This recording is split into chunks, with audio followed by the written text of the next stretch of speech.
What's up, my people? So, I'm currently in my kid's room. If you don't know, he has the best natural light without having to turn on my lights. For some reason, even though we're at the back of the building, strangely enough. But anyway, today I wanted to speak about my experience. I just wanted to do like a quick story time of my experience of working in a call center. So, if you don't know, I worked in a call center for 2 years, and whilst I worked in that call center, I saw no progression, nothing. I saw people having to basically be up your bum to get somewhere, even though it's just typing. You can see it being typed to get somewhere, and that's no joke. That's no joke at all. I've always had anxiety in those types of predicaments because it scares me to know that I'm now in a job where I actually can't see progression.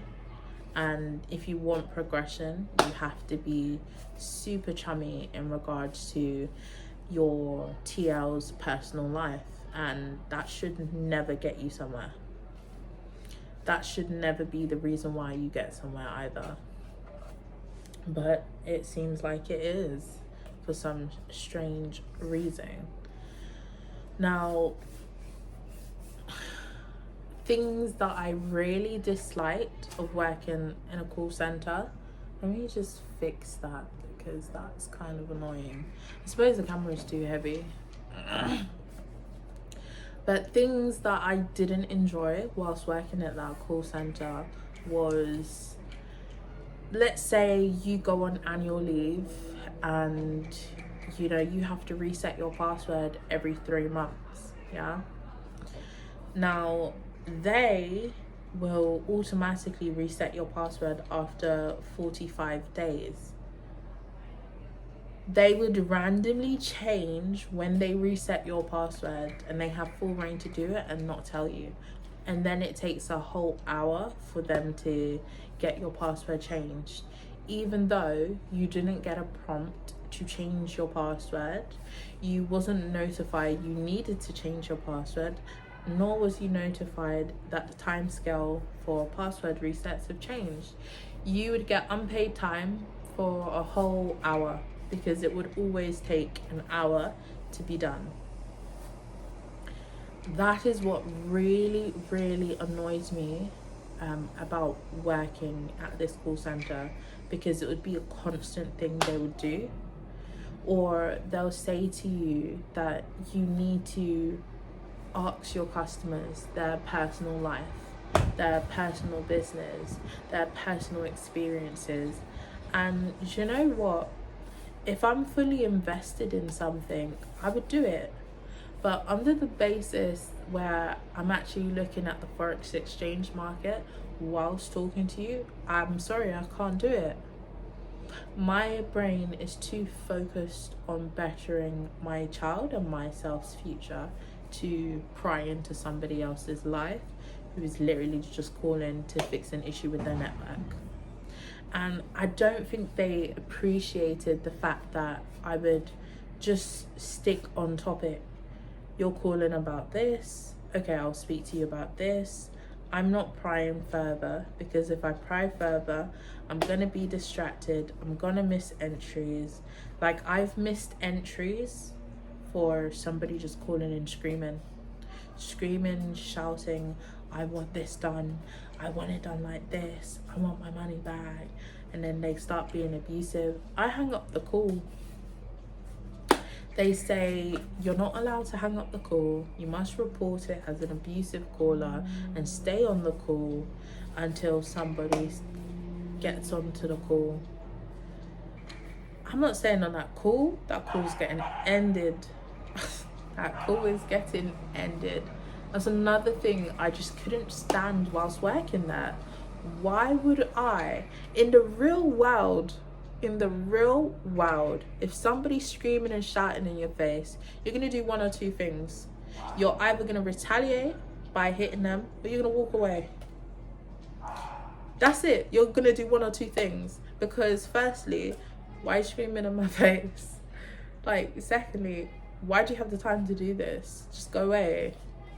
Just go away. Like, I will end the call. This person has to now call back and sit in a queue for another hour. And I'm going to leave notes on the account person is abusive. And they will say, oh, you're not allowed to do that. Well, you're not taking a call. Like, you've never taken a call. You tell me I need to fill out a web form for somebody to give them a call back in 3 days. Why am I doing that? They'll say, or I recently had a TL that didn't have like a whole system to go on and even join on the calls. So that person only ever did callbacks, even though they're meant to literally use the system, but they never. All I'm saying is it's a constant battle in regards to your pay. They deduct your pay even though it's for things like their system timeout. There is literally no progression. It's daunting. And I'm telling you, it's daunting because you know when somebody, you know that there's no progression when you have spoken to somebody who has been in the same role for 23 years. 23 years. That's daunting. I don't think you understand. You know there's no progression when a person who has said that to you. And I know some of you are thinking, oh, like, you know, if it's a good paying job, 40 hours is £1,579. 40 hours. 40.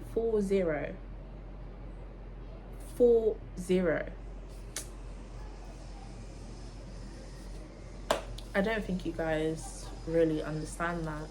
It's minimum wage. That person's also on minimum wage. And they're also doing the same time frame. 23 years.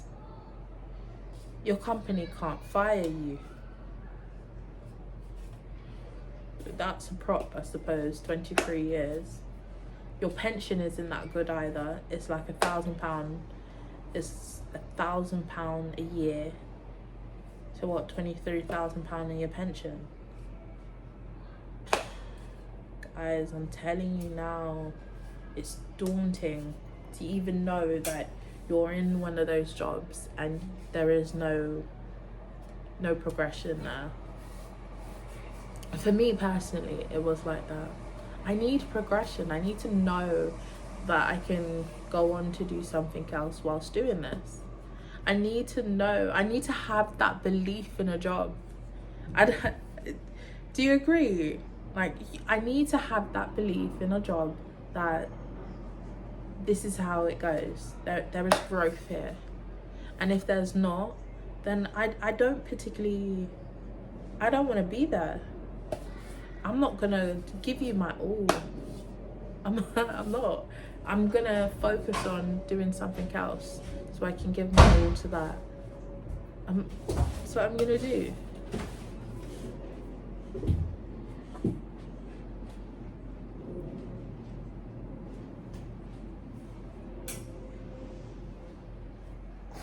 I saw you come in.